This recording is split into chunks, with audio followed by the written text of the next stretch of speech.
Muito boa tarde, amigos do esporte. Está começando mais um programa Turma da Bola aqui no Canal 9 nesta sexta-feira, dia 3 de agosto. E nos destaques de hoje vamos falar do judô baiano, que está no topo aqui, portanto, das Olimpíadas Escolares da Bahia, sempre representando bem o nosso estado pelo Brasil.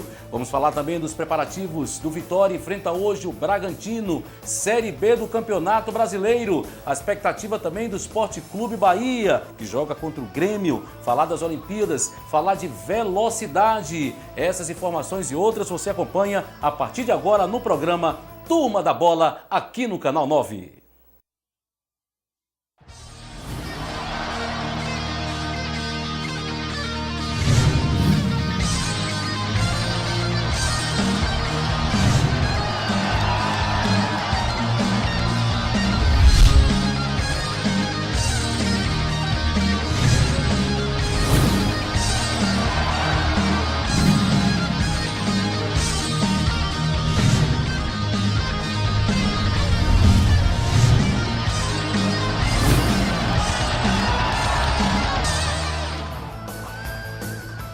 Vamos falar de velocidade, falar também do judô. Está comigo aqui Aloísio Short, ele que vai falar sobre o judô da Bahia. Boa tarde, seja bem-vindo, Aloísio.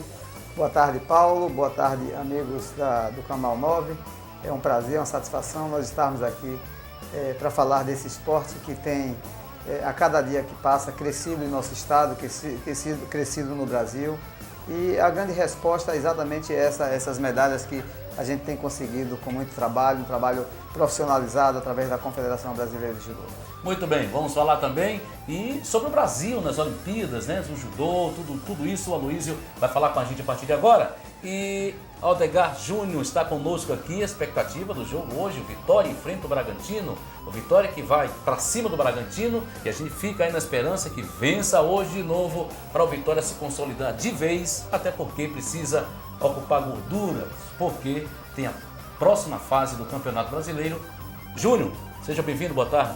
Muito boa tarde, Paulo Silva, muito boa tarde também aos telespectadores do Canal 9.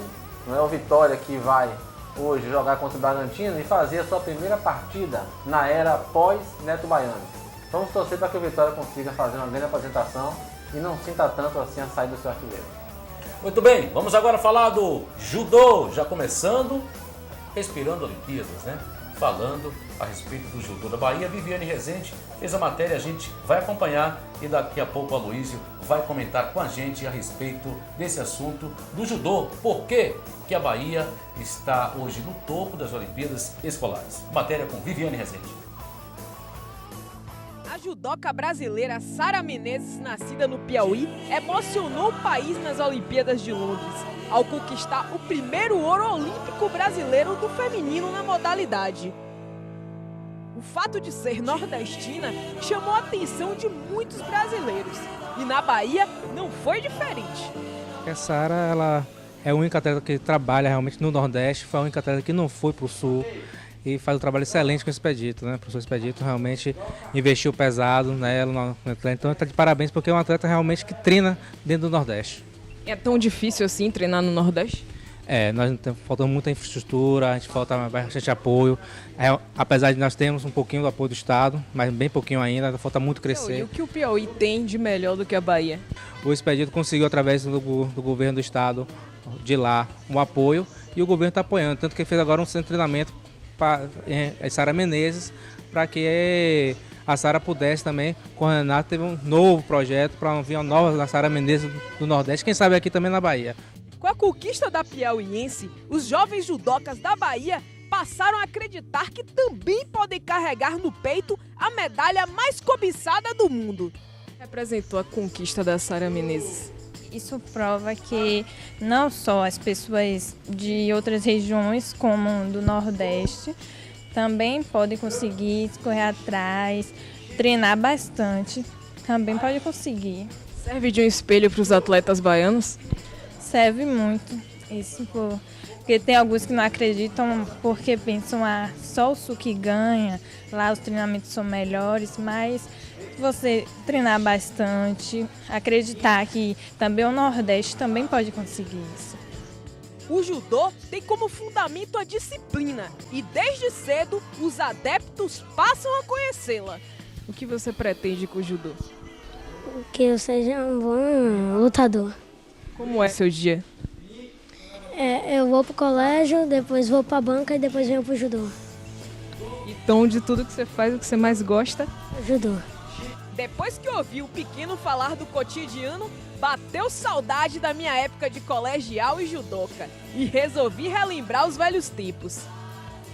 Consegui um judoguinho emprestado e descobri uma coisa interessante. Lutar judô é igual andar de bicicleta. A gente não esquece nunca. Brincar é bom, mas para ser atleta profissional é preciso muito treinamento. Você acredita que pode chegar às Olimpíadas também?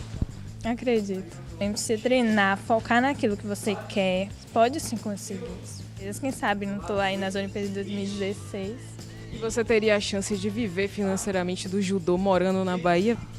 Na verdade, aqui eu não acredito muito, porque assim, não vejo exemplos de atletas aqui vivendo financeiramente do judô. Só por esporte amador mesmo, mas às vezes a oportunidade chama os outros estados, aí sim, tem oportunidade lá fora. Os sonhos são muitos numa Bahia de grandes talentos, mas ainda falta uma estrutura que possibilite torná-los realidade. E esse centro de treinamento, que vai ser o maior da América, você acha que realmente vai colaborar com o crescimento do judô na Bahia? Se ela for trazer o judô da Bahia, acrescentar alguma coisa em termos de treinamento, não só dos atletas de fora, mas para os nossos atletas, aí sim. Mas se for só visando para os atletas de fora, ou nacionalmente, aí eu acho que não vai ter tanta grandeza para a gente. Se esse investimento for bom e trazer esse investimento para que no judô da Bahia cresça junto, aí vai ser bom. Mas se for para só uma coisa internacionalmente, nacionalmente, aí a gente vai ficar no mesmo patamar que o judô da Bahia hoje está. Os mais antigos na modalidade também sentem o peso da situação atual, como Carlos Lopes, que tem uma história de 40 anos no judô. Que a gente não pode trabalhar com tantas crianças que nós temos aqui sem ter apoio. Kimono nós damos. Então, eu acho que a dificuldade está aí. E esse apoio partiria do governo? O governo pode ajudar também, né? Mas eu fico sem saber a quem recorrer, né? Hoje temos algum destaque na Bahia que vale ressaltar? Agora mesmo nós estamos em jogos colegiais. Vamos ver se nesses jogos colegiais vai aparecer algum destaque. Mas a expectativa é que esse quadro mude para melhor. O cartódromo Ayrton Senna, que já abrigou grandes eventos do automobilismo baiano, hoje está completamente abandonado e deve dar lugar a um dos maiores empreendimentos do judô no mundo. Cerca de 20 mil metros quadrados do local deve abrigar o maior centro de excelência internacional de judô da América. Anunciada no mês passado, a obra deve começar a ser construída dentro de 6 meses e ser concluída no prazo de 1 ano e meio. Mas enquanto não sai do papel, o local está abandonado, servindo apenas de abrigo para os mendigos.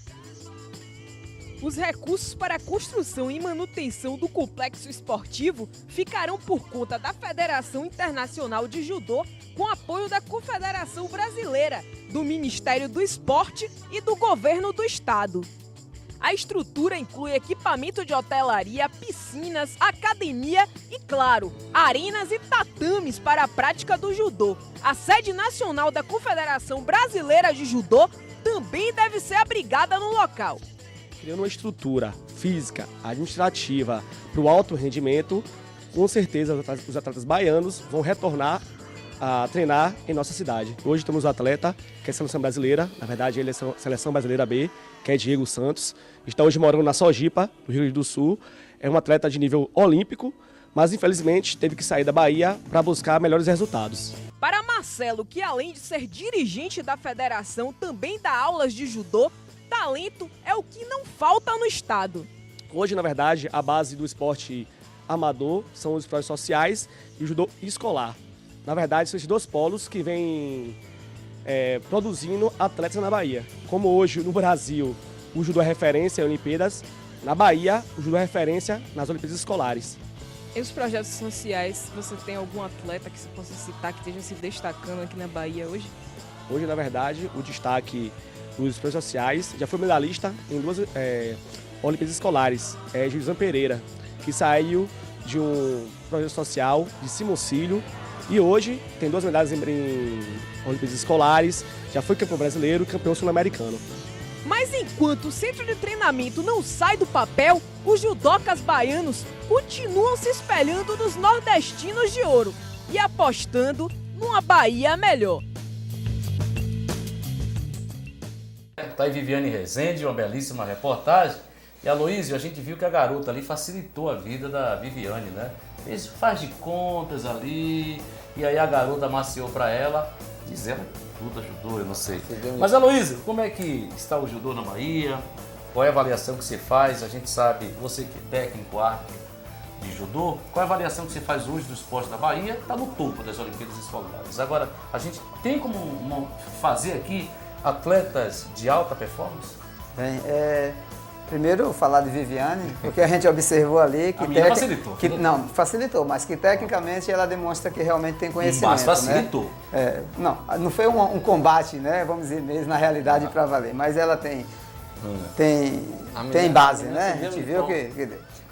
A gente, hoje em dia, precisa profissionalizar o esporte de modo geral. Acabou aquela história de esporte amador. Isso não existe. Se não profissionalizar, esporte olímpico, né? Esporte olímpico, porque o judô é um esporte olímpico. Se não profissionalizar, a gente não vai desenvolver. Infelizmente, nós ainda na Bahia, né, e em outros estados, a gente não tem todo o apoio que a gente deveria. Enquanto não tiver esse apoio, enquanto não tiver um apoio do governo, de empresas privadas que possam realmente desenvolver um trabalho que venha merecer um resultado lá na frente, como é o caso que a gente vê de Sara Menezes, que o Piauí, teoricamente, teria um judô, como já teve um judô, bem abaixo da média que é a Bahia, da Bahia, né? E hoje em dia está o resultado, porque teve todo o apoio do governo do estado do Piauí, né? E que hoje é um atleta extremamente patrocinado, tem vários patrocinadores, não é um só, e isso qualifica o atleta, né, para que ele possa se preparar, que ele possa buscar, que ele possa intercambiar, né, que possa viajar realmente. E é tudo isso que prepara o atleta para chegar lá e fazer o que esses atletas estão fazendo. Quero que você fale um pouquinho aqui a respeito dessa questão desse ginásio de esporte que vai ser construído em Lauro de Freitas, com obras aí do Ministério do Esporte, Confederação Brasileira de Judô e do Governo do Estado. A gente tem um exemplo, a piscina olímpica, que até hoje não saiu. Desde 2010 não saiu absolutamente nada. Você tem como exemplo ginásios que são ginásios, são galpões cobertos que se dizem que é um ginásio. Você acredita que esse negócio sai mesmo? Dá para sair? Olha, veja bem. Porque Lauro de Freitas, só para concluir, é uma cidade que nada acontece. Se for depender da prefeitura de Lauro de Freitas, você viu lá o kartódromo, que é um esporte para rico, diferente do judô. O judô tem uma inclusão. A diferença do judô, o judô tem uma inclusão social, mas o kartódromo de Lauro de Freitas era feito para as pessoas ricas irem para lá para poder fazer as atividades, fazer os eventos esportivos. E para o judô, será que dá? A gente tem acompanhado ao longo dos anos, né? A gente que tem uma experiência, uma vida em judô, mais de 40 anos de esporte, de modo geral, e infelizmente a Bahia, a gente não tem estrutura física nenhuma. É uma vergonha, realmente é uma vergonha. A gente tem que dizer isso, que a gente não tem um ginásio para a gente fazer uma competição de alto rendimento, né? A gente não tem. E agora chega esse centro de treinamento pan-americano, é um centro de treinamento importantíssimo, é uma obra realmente fantástica. Quem viu, quem vê, é uma obra fantástica, em que o governo do estado está apoiando, né? A Federação Internacional de Judô, né? E a Confederação Pan-Americana de Judô também dá todo esse respaldo, né? Vamos aguardar, né? Com certeza, se for feito tudo isso que se mostrou, realmente é uma obra fantástica e a gente quer, é o que a gente torce, porque fazendo isso, com certeza todos nós vamos ganhar, né? Só tem a ganhar o esporte de modo geral. Aloísio, a gente observa que nas Olimpíadas o judô mais uma vez se destacou. Dentre os esportes olímpicos que o Brasil levou para competir, o judô ganhou agora 4 medalhas, superou a sua marca de Pequim. ganhou uma medalha de ouro e 3 de bronze. E outra coisa que a gente observa é que a equipe de judô que competiu nessas Olimpíadas foi uma equipe renovada. Se não me falha a memória, a exceção de Thiago Camilo, a própria Maiara, que ganhou medalha ontem, que participou em Pequim com 17 anos, não é? Não me lembro se teve mais algum outro, acho que o Leandro também já tinha competido. Fora esses, a gente não vê mais nomes como antigamente, porque houve uma renovação. Aí a matéria que a Viviane fez aí, ela fala que a Bahia está muito bem nos jogos escolares. Aí a gente poderia dizer, Aloysio, que, por exemplo, a Bahia está para o Brasil no judô agora, assim como o Brasil está para o mundo?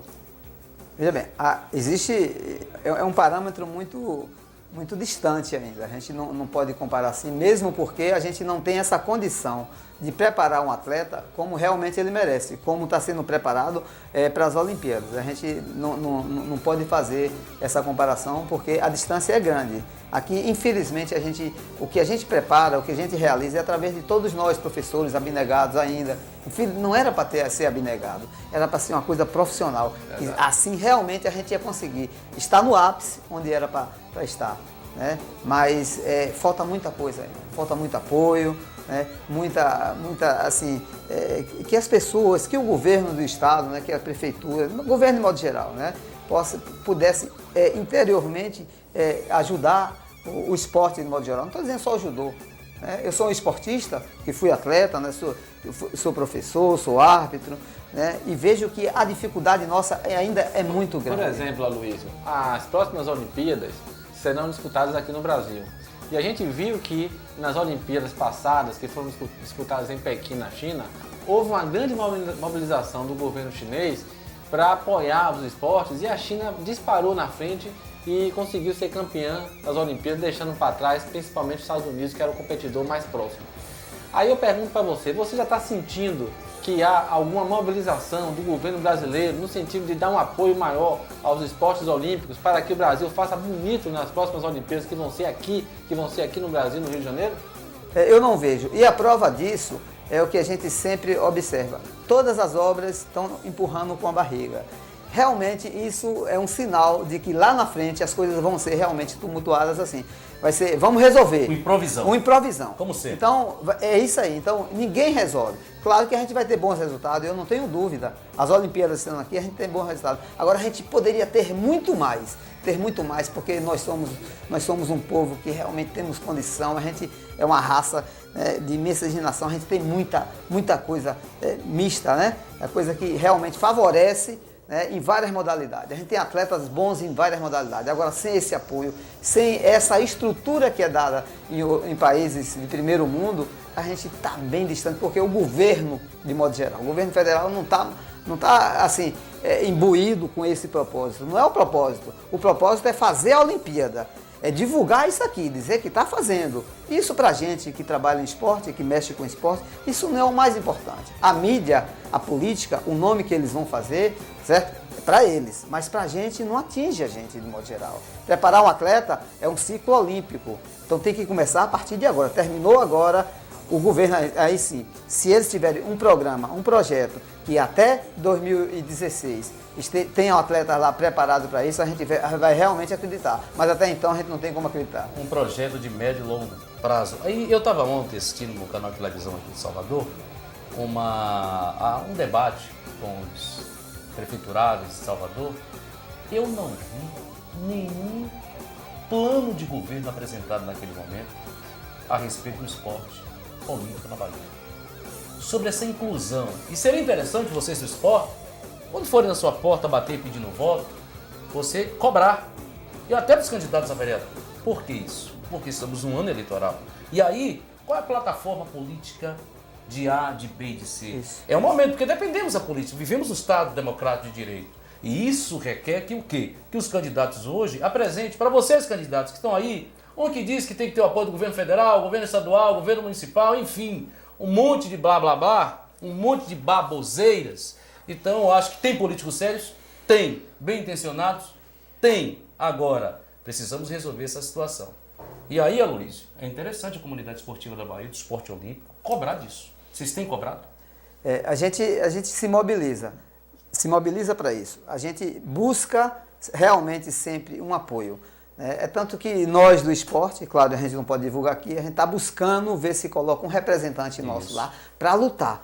Aí é o começo. Né? Um representante não que use o nome, como muitos usam o nome do esporte. Né? E nós sabemos quem são os esportistas da Bahia. Né? Então, políticos, vocês que estão aí usando o nome do esporte, a gente sabe quem é quem.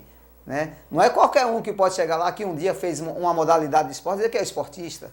Esportistas somos nós que temos 40, 50 anos de esporte, que vivemos, que sabemos as dificuldades, que já dormimos no chão, que já não tivemos dinheiro para comer, para beber alguma coisa na competição. Nós somos esportistas. Agora vocês não, vocês são engodo. Um engodo, estão tentando enganar a gente. Então a gente está se mobilizando para realmente, primeiramente, na Câmara Municipal, a gente tentar colocar um. E é o que você fala ontem, Paulo. Eu assisti aquele debate e saio frustrado. Sai frustrado quando não se fala de uma coisa importante que tem uma transformação, que pode transformar o ser humano, certo? Que pode mudar muita coisa, que pode dar oportunidade a muitos que poderiam, ou que morrem precocemente por causa da droga. Então o esporte tem esse cunho, né? É um trabalho social importante e ninguém fala, ninguém.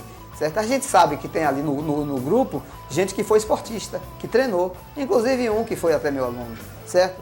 Mas a gente não quer divulgar aqui o nome, claro, porque não está aqui para fazer política, né? Mas a gente vai realmente querer cobrar. Tomara, embora seja município, né? Mas o esporte começa no município. E depois ele se amplia para o Estado, que aí vem o governo do Estado, que a gente ainda espera todo o apoio. Aloysio, obrigado pela sua participação, espero que você venha mais vezes aqui. Infelizmente temos um horário limitado, mas boa sorte. E o Judô da Bahia está de parabéns por causa de vocês. Parabéns, que você continue aí com esse trabalho e as portas aqui sempre estarão abertas para o Esporte Olímpico da Bahia e também para o Judô. Ô Paulo, a gente agradece, o Judô de modo geral agradece, nós esportistas, né? E o que eu falei a você, esse bloco não foi a turma da bola, foi a turma do tatame. Então um abraço a todos, né? Meu amigo Odegaldi, né? Alguém chama de Odegaldi? A gente já ouviu no rádio, né? A gente ouve de vez em quando, a gente não conhece as pessoas, né? E pra gente é um prazer. Essas oportunidades devem ser dadas a todos nós, né? Não somente a mim, tem muitos professores que podem vir aqui, podem ir em outras emissoras, né? Para falar a realidade da gente. As pessoas precisam sentir a gente. O que é que a gente sente, né? Desde cedo a gente como atleta, a gente como professor, né? A gente até às vezes custeando até viagem de atletas nossa. Não é fácil não, gente. É complicado. Não é para ser assim. É para ser uma coisa altamente profissional como está sendo agora. Né? A seleção brasileira toda patrocinada. Muito bem patrocinada. Certo? Essa menina Sara tem um patrocínio, que a gente não vai dizer números aqui, a gente sabe, né? Tem um patrocínio realmente que mete inveja a qualquer trabalhador comum, mas ela fez por onde? Ela foi buscar isso aí, né? Merece, e agora com certeza tomara que quadriplique esse valor para ela. Muito bem, tá aí portanto Aloysio Short, daqui a pouquinho tem Patrick Gonçalves, vamos falar de velocidade aqui, mas Odegar Júnior, portanto o esporte olímpico na Bahia, cada dia que passa a gente espera, né, que as promessas sejam, no caso, as promessas possam de fato serem materializadas. E eu fiquei triste porque eu não vejo nem nada sobre o esporte olímpico. Enfim, é um monte de blá blá blá. Mas o judô da Bahia, de uma certa forma, já dá respostas, né? Já está no topo das Olimpíadas Escolares. É verdade, Paulo Silva. A Bahia sempre teve tradição no judô, apesar de judô ser um esporte asiático, né, de origem asiática. A Bahia sempre praticou um bom judô, a Bahia sempre revelou bons nomes no judô, mas infelizmente agora, com essa falta de apoio do governo baiano, dos dirigentes da Bahia, o judô sobrevive graças a alguns abnegados como o Aloysio Short, que conseguem fazer com que o judô não morra. Então vamos fazer um apelo aqui às autoridades para que não só o judô, mas também todo o esporte olímpico, principalmente porque as próximas Olimpíadas serão no Brasil. Então vamos fazer bonito, vamos fazer um plano olímpico, vamos apoiar o esporte amador, vamos apoiar o esporte olímpico para que o Brasil possa fazer um grande papel e consiga bater o seu recorde de medalhas na próxima Olimpíada aqui no Rio de Janeiro, em 2016.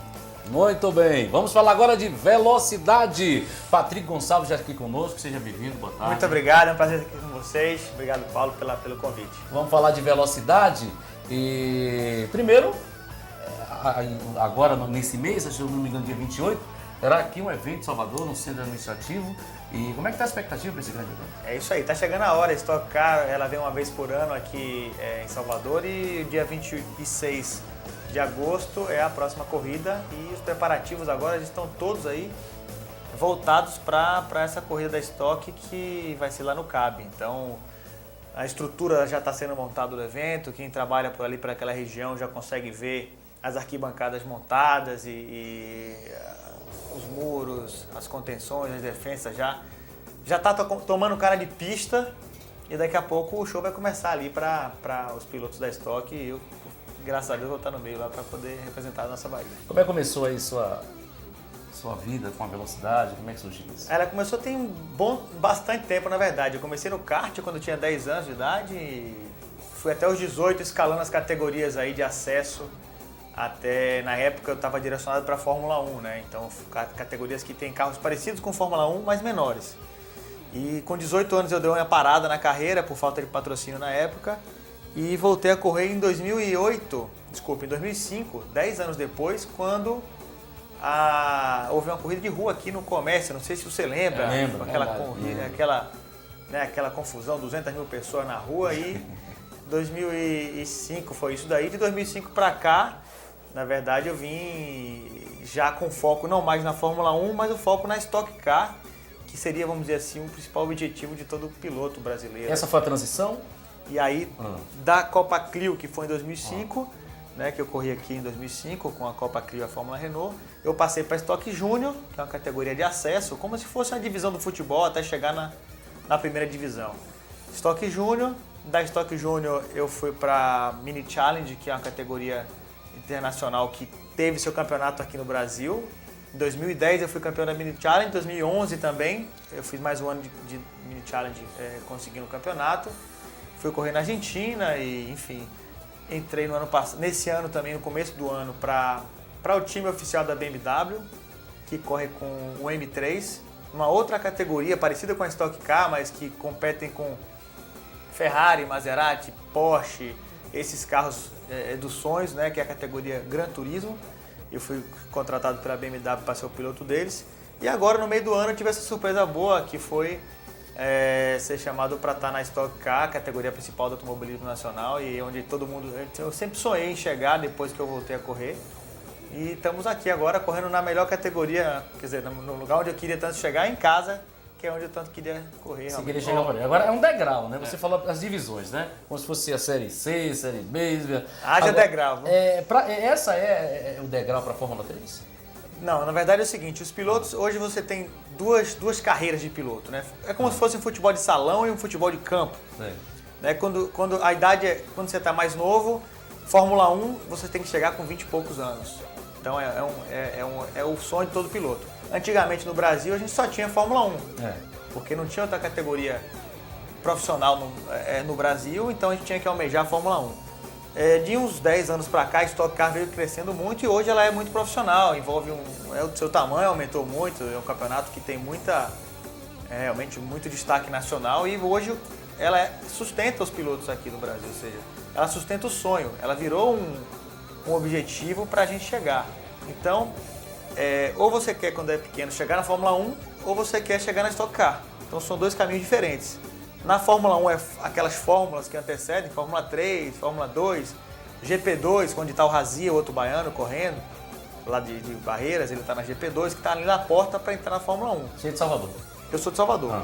Ou você vai para a Stock Car, que são essas outras categorias de turismo, que são os carros que parecem um carro de rua, só que são carros adaptados para andar no autódromo. Esses daí são qual? Esse é o Stock Car que a gente está vendo, exatamente. Ele é um carro parecido com um carro de rua, mas feito para andar no autódromo. Ela é tudo de fibra ali, né? A parte de fora dele, né, para ficar mais leve, né, tem fibra de carbono, tem fibra de vidro, enfim, é um carro todo... Plotado. Plotado, preparado para corrida. No meu caso, eu ando com o Peugeot. O Peugeot é uma marca que apoia a Stock Car, ele tem o Peugeot e a Chevrolet. Esse carro que vocês estão vendo é o carro da Peugeot por fora. Por dentro, são todos carros iguais. Carros que têm chassis tubulares iguais, para que o nível da competição, o nível de piloto, assim, a diferença de tempo entre os pilotos seja seja a menor possível. Então a competitividade é maior, o pessoal vê mais ultrapassagens, os carros estão todos colados. Por isso que dentro o carro é igual e por fora ele tem apoio de uma marca. E aí na Chevrolet, hoje você tem a Chevrolet na Stock Car e tem a Peugeot. Ô Patrick, falando ainda de carro, a gente sabe que a segurança é hoje um dos itens mais procurados, mais importantes da Fórmula 1, por exemplo. Então o pessoal conseguiu chegar a um nível que dificilmente você vê um acidente fatal na Fórmula 1. Recentemente nós vimos alguns acidentes na Stock Car, inclusive um que o carro pegou fogo, o piloto saiu. O Tuca Rocha, no carro. Tuca Rocha foi. Aí eu lhe pergunto, como é que está o nível de preparo desses carros para evitar um acidente fatal? Evoluiu muito a Stock Car nesse sentido? Ainda bem que sim, viu? Na verdade, queira ou não, esses acontecimentos aí foram utilizados para que fosse desenvolvido. Então, por exemplo, depois desse incidente com o Tuca Rocha, onde o carro começou a pegar fogo, ele teve que sair pela porta, foi instaurado no estoque também uma saída por cima. Então, além da saída lateral, você tem outra saída por cima, além de que dentro do carro existe uma célula de sobrevivência do piloto, na verdade, né? Tudo ao redor do piloto é mais reforçado. Tudo isso depois do acidente? Foi evoluindo, né? A cada acontecimento, a cada coisa que vinha acontecendo na categoria, os comissários e os organizadores e tal tentaram usar esses acontecimentos para melhorar a categoria, além das experiências que eles vêm fazendo ano a ano. Mas, além de reforçar a região ao redor do piloto, né, o cockpit do piloto, mais saídas de emergência, no caso pela porta, por cima, pelo outro lado, para que você consiga pular fora rapidinho em caso de... Agora, falando ainda de carro, a gente sabe que na Fórmula 1, por exemplo, o carro é muito importante. Por exemplo, você vê alguns pilotos muito bons conseguindo tirar resultados com carros ruins e a gente vê outros pilotos não tão bons assim se aproveitar do fato de que estão dirigindo um carro muito bom e conseguir boas colocações nos grandes prêmios. Aí eu pergunto a você, na Stock Car também é assim? O carro também é importante? Ou melhor, Cacá Bueno é bom mesmo ou o carro dele é que é bom? Olha, veja bem, as duas coisas, você falou num ponto bem interessante aí. As duas coisas são importantes, porque o carro faz diferença, não tenha dúvida. A exemplo da Fórmula 1, você vê que equipes com mais dinheiro, que conseguem treinar mais e desenvolver mais o carro, tem um carro melhor e consegue o melhor resultado, né, com seus pilotos. Então o carro faz diferença, não tenha dúvida. O piloto, sim, o piloto faz muita diferença também. Ele realmente, seu talento está aí, na diferença de acertar o carro, de deixar o carro com o setup, com ajuste bom para fazer a diferença na pista e para mostrar como ele é bom na pista na hora de acelerar. É proporcional à Fórmula 1, vamos dizer assim, é tão importante quanto o carro? Um pouco menos. Eu diria que a diferença entre as equipes da Stock é menor do que a diferença entre as equipes da Fórmula 1. O primeiro e o último da Stock, a diferença é de 1 segundo. Na Fórmula 1 chega a 2, 3 segundos de diferença de tempo. Até porque a velocidade é maior. A velocidade, etc, é maior também, mas faz muita diferença. E Kaká é bom. Não é porque só ele é filho de Galvão, que tá ali... Já vista que o irmão dele não consegue ter a mesma performance que ele tem, né? Deixa eu fazer outra pergunta pra você. 2 pilotos em cada equipe. Como é essa disputa lá entre vocês? Olha, é como na Fórmula 1 também. Na verdade, a gente divide a mesma estrutura de equipe, o mesmo chefe de equipe, os engenheiros, o pessoal que trabalha com a gente aí. Então, a gente tenta usar isso pro lado bom. Apesar de você ter um competidor que tá ali com os carros, teoricamente com o carro na mesma condição da sua, por outro lado, ele também divide dados, informações. Existe preferência para algum? Como na Fórmula 1 tem, a gente viu que na época Schumacher tinha preferência sobre Barrichello, enfim. É verdade. Acaba existindo sim, não tem como dizer que não existe, né? Até porque, por exemplo, eu entrei no meio da temporada, sou novato, e o Júlio Campos, que é o cara que corre comigo, é muito bom, já corre há 4 anos e tal, e a equipe tem que lutar por resultados.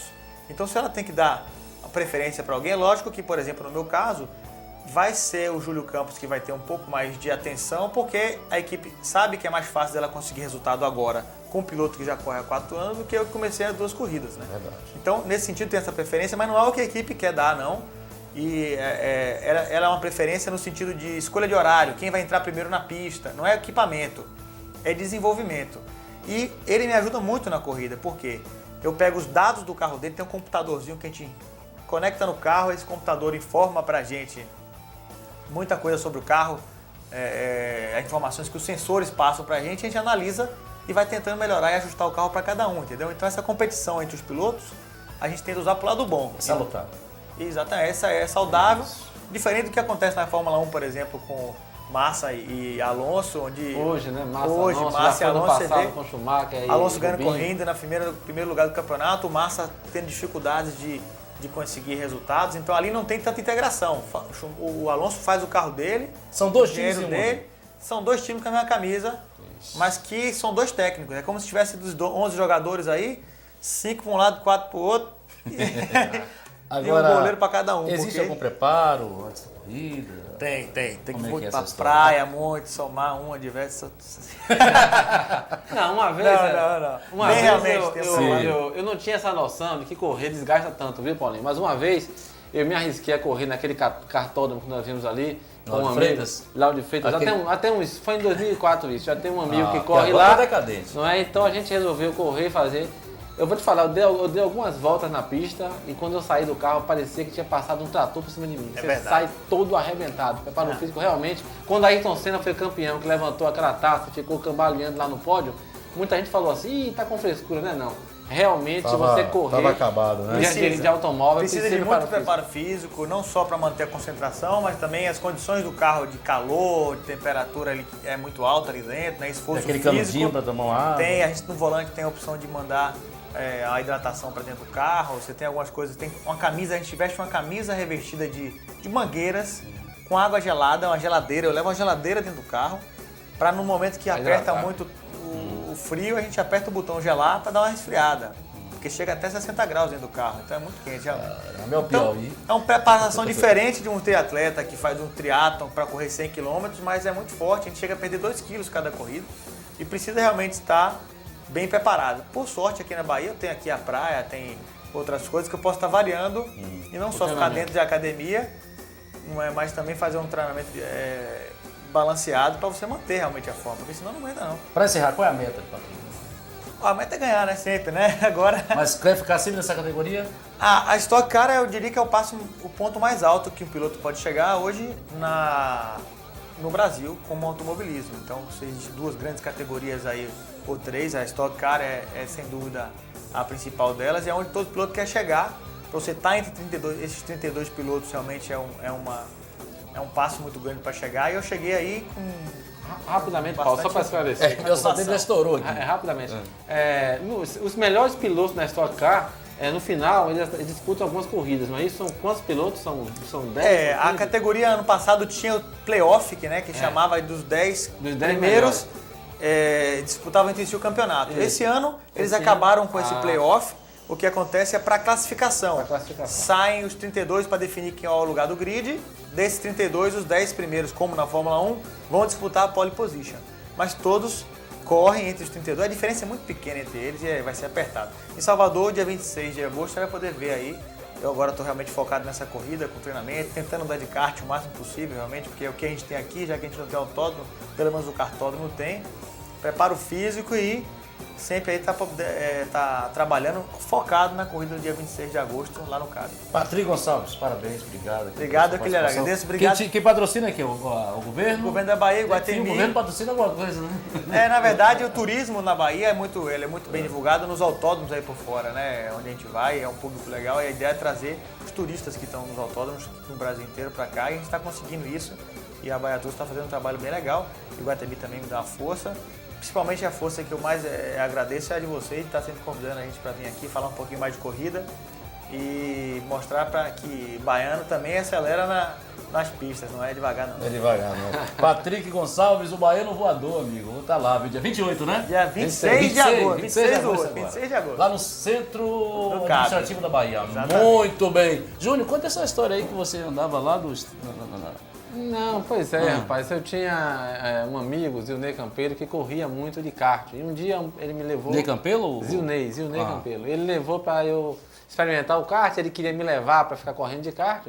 E lá foi interessante porque tinham 2 karts, né? Tinha que alugar o kart na hora. Aí ele já conhecia, ele aí alugou um kart e eu aluguei um outro. Como eu nunca tinha corrido, o cara me deu um kart velhinho. Aí eu falei assim, rapaz, vamos fazer o seguinte, eu vou no seu, você vai no meu. E aí foi uma confusão que ele não queria dar o kart melhor. Então realmente tem esse lance, né? O carro melhor, realmente o piloto que está dirigindo um carro melhor leva muito mais vantagem. E é desgastante, Paulo, muito desgastante. Eu diria a você que eu saí do carro completamente quebrado e dei lá umas 30 voltas no autódromo. E aí, Não deu para ser feliz? Não deu para ser feliz. Muito bem, nem jogador de futebol. Muito bem, Aldegar Júnior aqui conosco falando. Eu não sabia dessa performance do nosso comentarista que já andou se arriscou no kart. Mas vamos falar de futebol, mudando a página. Vamos falar do Esporte Clube Vitória. Conosco aqui, Jorge Catugi. Expectativa do jogo hoje diante do Bragantino. Boa tarde, Jorge Catugi. Boa tarde, Paulo. Um forte abraço aos telespectadores do Canal 9. É jogo importante, né? Bragantino hoje, 9 da noite. E a expectativa é de um grande público lá no Barradão. Vitória podendo chegar aí na casa dos 35 pontos, né? E quem sabe até pensar na primeira colocação, dependendo, lógico, do jogo do Criciúma amanhã, o Vitória vencendo, e também dos outros critérios. Mas o importante, Paulo, é que o Vitória vencendo, ele vai continuar entre os 4 primeiros colocados, e o torcedor tem que comparecer para poder dar essa força, ser o 12º jogador. E o Vitória está aí, tinindo, né, por mais um triunfo e manter a invencibilidade também no Barradão, no dia de hoje. Né? E a questão do Mansur... O Mansur voltando, ainda não está dentro das suas condições físicas ideais. É um jogador que passou um período muito longo no departamento médico, mas até pela própria carência, né, da lateral esquerda, porque o Denner esqueça, né? O Carpegiani já mandou o recado e é um jogador que as oportunidades que teve terminou não agradando. E é um jogador que está fora dos planos. Está trazendo o Gil. E o Vitória está trazendo o Gil, o lateral esquerdo do Cruzeiro. Isso. Que deve estar chegando segunda-feira. Ontem eu conversava com o Raimundo Queiroz e ele me disse que faltam pequenos detalhes, mas que o clube só confirmaria a partir do momento que o jogador tivesse assinado o contrato. Mas a situação está bem já encaminhada. É um lateral esquerdo experiente, 26 anos, já rodado, né, em vários clubes do Brasil. O ano passado, inclusive, ele jogou no América Mineiro, né, na campanha da Série A, que o América terminou sendo rebaixado, mas ele estava emprestado pelo Cruzeiro. E como ele está lá em Minas, não estava sendo aproveitado pelo Celso Rotti, então o Vitória está trazendo esse jogador exatamente para poder tentar, né, amenizar esse problema da lateral esquerda, que de uns tempos para cá, quando o Mansur não pode jogar, fatalmente o Carpegiani tem que improvisar algum zagueiro, exatamente pela inibição, vamos dizer assim, do jogador Denner, que das 3 vezes que entrou em campo, não mostrou a qualidade necessária para ser colocado como titular. Tem também o Vitor Ramos, que está suspenso, o Dancla é mantido na zaga, o jogador, o Pedro Ken, que ontem inclusive não participou do treino, foi poupado, ele juntamente com o Dancla e juntamente com o jogador Leilson. Mas os jogadores foram poupados porque aquela taxa, aquele aparelho que faz a medição, questão de que regula a questão de contusões que podem vir a acontecer. Então, esses jogadores, o CK, né? Chamado CK, exatamente. Então esses jogadores foram poupados do treinamento exatamente por causa disso, mas são jogadores que devem sim ir para o jogo. E o revezamento do banco, né, de reservas em relação ao goleiro, né? E o jogador Renan continua pelo segundo jogo consecutivo como o goleiro reserva imediato do Deola. Então o time está aí, o Marcelo Nicásio também vai continuar sendo atacante, apesar de ser outro que não está no seu ideal, preparo físico ideal para jogar, mas pela própria carência, Júnior, porque o jogador William só chegou ontem, ainda não tem condição de jogar. Ele vai ficar à disposição no jogo contra o América Mineiro, jogo que vai acontecer da manhã 8, em Belo Horizonte, quando o Vitória vai enfrentar. Deixa eu fazer uma pergunta aqui. Neto Coruja finalmente aceitou ou não ir para o Atlético Goianiense? Tudo encaminhado para ele ir, né? Agora, vindo de Neto Coruja, a gente não pode nunca dizer que está certo, porque das outras vezes, 2 vezes, inclusive há um mês atrás, né? O próprio Atlético de Goiás tentou novamente e depois de tudo já certo, o jogador deu para trás. Então, desta feita, o Atlético, aproveitando a negociação do Vitória com o William, voltou à carga, quer levar o Neto Coruja, né? Um jogador que está sendo cobiçado pelo Atlético já há algum tempo, então ele tem a oportunidade de ir embora. Está tudo encaminhado. E é melhor para ele. É melhor para ele. Eu que diria, eu reputo o Neto Coruja como sendo um dos grandes volantes que o Vitória tem. Diria até que o Neto Coruja é um volante, na minha opinião, em forma melhor do que o Michel. Mas infelizmente o Neto Coruja não tem a cabeça boa ou se é um Júnior, tem um detalhe, ele jogou a última partida em maio. Pois é. Foi a última partida que ele jogou, foi naquela partida da Copa do Brasil contra o Coritiba, lá em Curitiba. Quando o Vitória perdeu por 4-1, foi o último jogo de Neto Coruja. De lá para cá, ele ficou afastado, inclusive, teve aquele problema administrativo que ele ficou afastado. Exatamente na questão dele não querer ir para o Atlético de Goiás, a diretoria terminou deixando afastado quase 2 meses. E aí depois ele retornou, foi reintegrado ao grupo, mas é um jogador que não está nos planos e também é um jogador que, se ele joga 1 ou 2 partidas, ele tem que passar por um período de recuperação. Eu acho que ele, na verdade... Que é crônico, né? Aquele problema que ele tem no joelho. O Vitória, assim como o Índio e Neto Coruja, jogadores que eram problema com o Vitória nunca reentregou totalmente. Deixou ali no elenco, mas, na verdade, em segundo plano. Neto Coruja nunca foi uma opção para o treinador Carpegiani. Hoje, a partir das 9 horas da noite, Vitória e Bragantino. Já definido o time? O time já praticamente definido, né? Deola no gol, Nino, lateral direito, os 2 zagueiros, o Dancla e o Gabriel. Na lateral esquerda, o Mansur, meio de campo, o Wellington, Michel, Pedro Ken e o Leilson.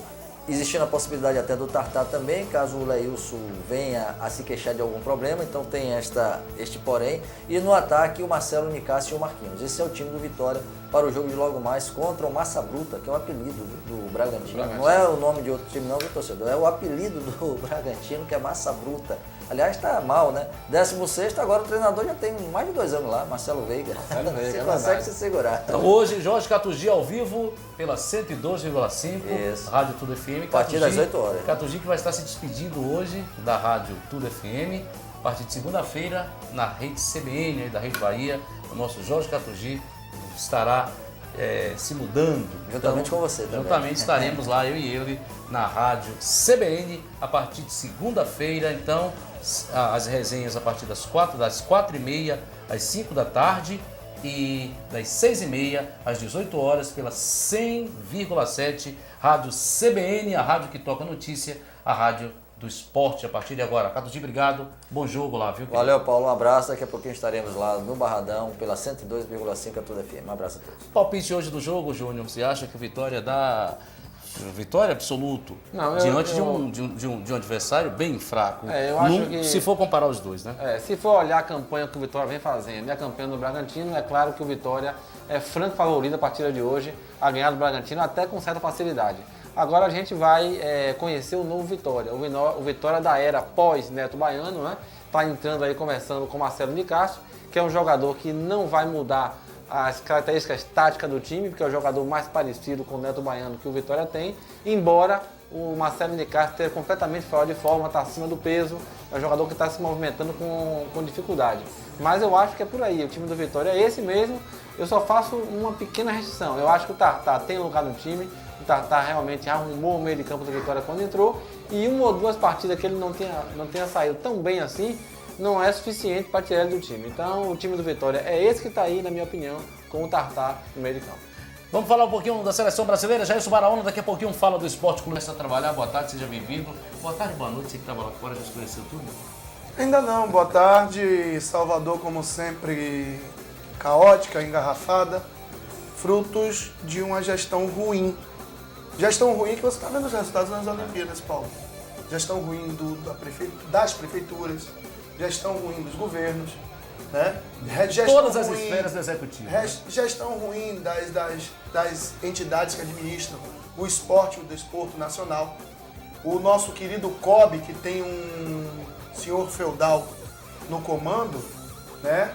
Ele, desde a Idade Média, comanda o COB, o Comitê Olímpico Brasileiro, e como desde a Idade Média ele está aí, a gente está vendo o resultado.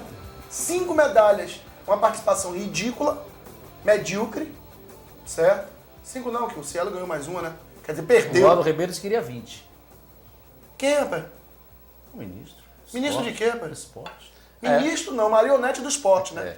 Ele é um marionete do esporte. Assim como na Bahia temos também um marionete na Secretaria de Esportes, tem marionetes comandando a infraestrutura de esporte na Bahia. E o resultado é esse, Paulo.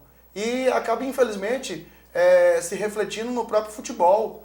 Que Bahia e Vitória, a exceção do Vitória estar bem na Série B, o Bahia vem aí capengando, sofrendo na Série A, tá tentando investimentos? Tá buscando investir? Tá.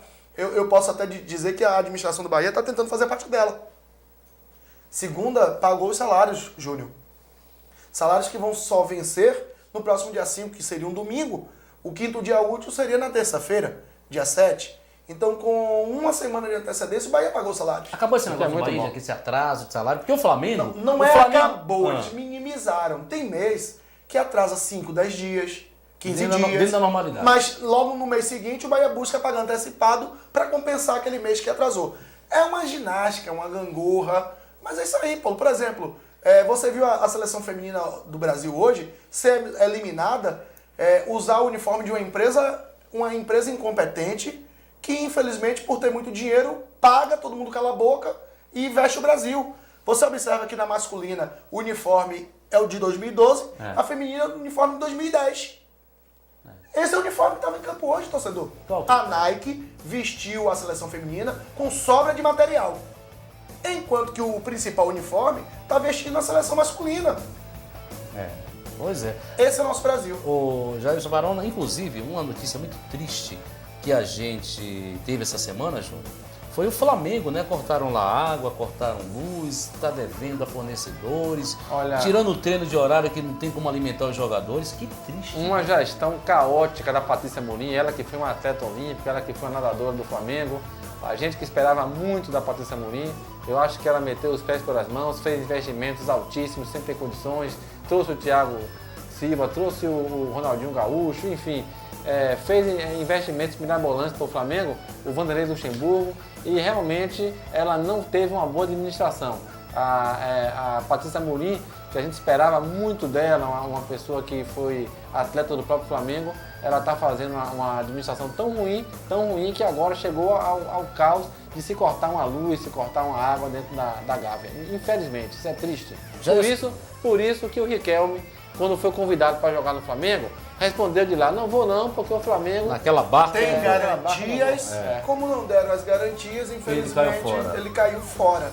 Tá certo, Gostaria eu que uma OAS da vida, uma outra empresa, dissesse mesmo pro Bahia que você vai ter as garantias necessárias para jogar no Bahia. E o Bahia, Jailson Barão, né? Vai acompanhar as imagens, os gols aí, você vai falando sobre o Bahia, a expectativa é que o Bahia tem para pegar outra pedreira, que é o Grêmio, e você sabe que Paulo, lá é complicado. Nós estivemos lá no Olímpico. Estive com você, pela Copa do Brasil. Nós vimos um Bahia começar até bem, não foi? Fez 30 minutos de muito bom futebol. Desculpa, Barão, que cubo, Rogério Ceni. Esqueci de dizer que o Rogério Ceni batia aquela falta. Mas depois a gente volta aí, é o segundo gol. E o drible que sem querer. O Dani Moraes sem querer toma, mas toma. Olha lá, olha o gol lá. Não, foi o Fael que tomou, mas sem querer. Amigo, ele Fael toma um drible de videogame. Foi sem querer. Olha lá. Ele foi dominar a bola. Olha lá, já foi. Ele foi dominar a bola escapuliu, o Fael foi no... Mas o que ficou evidente naquele jogo da quarta-feira é que mesmo o Fael tendo tomado o drible, quem tinha que estar ali era o Dani Moraes. E não estava. Outra, quem tinha que chegar na sequência era o Tite, e não chegou. E depois do Tite, o outro volante, que era o Helder, tinha que chegar com o que fez o gol. E ninguém chegou. Resumindo, a casa... Eu lembrei agora do hotel que a gente fica no Rio de Janeiro. A gente fica no hotel. Casa da tia. Aí quando você sai do hotel, o primeiro restaurante de frente tem escrito a Casa da Mãe Joana. Foi a verdadeira Casa da Mãe Joana, a defensiva do Bahia. Acabou o Sul-Americano pro Bahia? Você sabe que além de cobrir o Bahia, eu torço pro Bahia, e isso eu não nego pra ninguém. Como torcedor, eu acho que já foi embora. Foi embora, né? Eu tenho aquela esperança no fim do túnel de quem sabe um raio caia no Morumbi. Mas se não tiver chovendo no dia, não tem raio pra cair, né? Aí fica meio complicado. No tete-a-tete, já foi. Já foi, né? Agora, como a esperança é a última que morre, ainda que morra, mas é a última que morre, ela deixa uma chama acesa, mas muitíssimo difícil. Missão quase impossível. Só se o São Paulo tiver de um dia ruim, como esteve no primeiro jogo, pelo Brasileirão, que o Bahia jogou bem, mas mesmo estando em um dia ruim, ainda ganhou de 1-0. E se ele repetir a má atuação que teve na quarta, porque ele teve uma má atuação e a sorte de fazer 2 gols, mas se ele repetir a má atuação e ao invés de fazer 2, o Bahia tiver em um dia de fazer gols, aí quem sabe o Bahia possa suplantar o São Paulo no Morumbi. Possa, mas acho uma missão quase impossível na Sul-Americana. Já no Brasileiro, domingo, diante da equipe do Grêmio... Outra pedreira. Pedreiríssima, duríssima, Zé Roberto, Elano, Marcelo Moreno, Kleber Gladiador, um festão aí, mas eu acho que o Bahia tem condições de pelo menos não perder. Não, porque o cara é sincero. Olha, o cara disse que o primeiro pensamento dele é não perder. Então, já que ele vai para não perder, acho que ele tem condições de não perder. Se ele vai ganhar, outra história. Barana, se ele não cometeu o mesmo erro que cometeu contra contra a equipe do São Paulo, já é meio caminho andado. Escalou mal, né? Escalou e mal. mudou pior. Pois é, e mudou pior. O que ele fez? Ele colocou 2 centroavantes fixos, o Souza e o Júnior, para jogar preso na área, saindo um pouco. Ora, todo mundo sabe que quando você põe 2 centroavantes fixos, obrigatoriamente você tem que ter uma jogada forte pelas laterais, porque é ali que você vai alçar a bola na área. E o Bahia, justamente, o ponto fraco do Bahia hoje, o calcanhar de Aquiles do Bahia, são as laterais. Na esquerda, o Gerlen nunca convenceu. O Avni não está completamente fora de forma, não está jogando como jogava antes. Na direita, o Gil até que tentou, até que jogou bem, não jogou mal não, até que tentou cruzar a bola na área, mas infelizmente o Bahia abriu mão de um jogador, de um atacante de velocidade, abriu mão de ter, ou então, um jogador de meio campo que pudesse circular melhor a bola, perdeu o meio campo para o São Paulo, não teve quem alçasse a bola na área e o Bahia ficou realmente, criou pouco, não produziu nada e não teve quase nenhuma chance de gol. Júnior foi decisivo para a partida, o resultado dela, que foi o fato do Júnior não ter passado a bola para Souza ou Zé Roberto. Porque se o Bahia vira o primeiro tempo empatado em 1-1, até pelo ânimo, o ímpeto da torcida, o ânimo dos jogadores seria diferente e o Bahia poderia ter conseguido um triunfo. Mas quando não conseguiu empatar no primeiro tempo e ainda toma um gol no segundo, aí a vaga foi pro Brejo. O Bahia botou uma bola na trave ainda, né, no primeiro tempo. Botou bola na trave, Júnior desperdiçou gol, Zé Roberto achou chance, o próprio Júnior achou uma outra que ele chutou, que você ainda brincou na transmissão, em coice de frango. Então assim, chances o Bahia teve, não converteu em gols e pagou o pato. Domingo, Marcelo Lomba, Gil, Dani Moraes, Tite e Avni, Fael, o Helder ou Vitor Lemos e o Fabinho ou Dione, são as 2 dúvidas. Mancini, Zé Roberto e Júnior ou Ciro. Ele tem 3 dúvidas, mas no meio 2 dúvidas. Se ele lança o Vitor Lemos, que vem treinando bem, pelo lado esquerdo, é canhoto, e abdica do Helder, ou lança o Dionis, tendo mais mobilidade do lado direito e abdica do Fabinho, ou é mais garantido, lança o Fabinho pelo lado direito, fazendo um 2 com o Gil, para dar mais liberdade ao Gil. De qualquer sorte, com as 2 formações, ele vai dar liberdade aos 2 alas. Porque tanto o Helder quanto o Fabinho cobrem os 2 laterais. Mas observe uma coisa, Barangão. Todo time que vem jogar contra o Bahia, ele aperta a marcação na saída de bola do Bahia, porque sabe que esse mas sabe que é o grande lance. Pois é, mas o Bahia não consegue sair jogando. Melhorou muito com o Fabinho. Com o Fabinho entrando no meio ali, você vê contra o Corinthians e contra o Palmeiras. Eu seria pragmático. Eu seria Fael, Fabinho e Helder, Mancini no meio, Zé Roberto e Ciro ou Júnior, pra mim tá tudo bem. Eu tô com você. Beijo, Baraúna, obrigado mais uma vez. Obrigado. Tamo juntos, como dissemos ontem. Um abraço, obrigado mais uma vez. Estaremos de volta segunda-feira, quem sabe, né? Com boas notícias do Bahia, do Vitória, enfim, tudo que aconteceu no final de semana do Campeonato Brasileiro Séries A e B e também dando destaque do esporte olímpico. Obrigado a todos, tchau, tchau, até segunda-feira às 5 horas da tarde.